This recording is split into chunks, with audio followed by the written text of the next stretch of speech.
कहे अपने सैया जी से बीतबल पनवा कयाई गए जवानी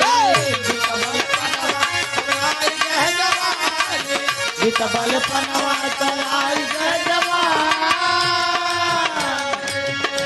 अरे रही रही के दादा हो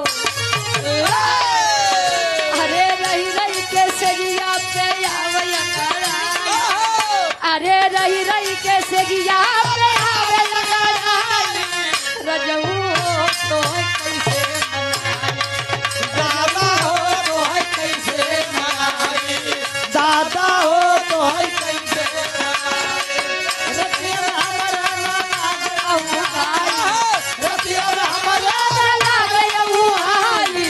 दादा हो तो है दारू पियाई, दादा हो तो है दारू पियाई। लाएगे ना दातक लपेट देखे। अरे ना हो अच्छा देखा दादा हम उनके प्रेम से कही थी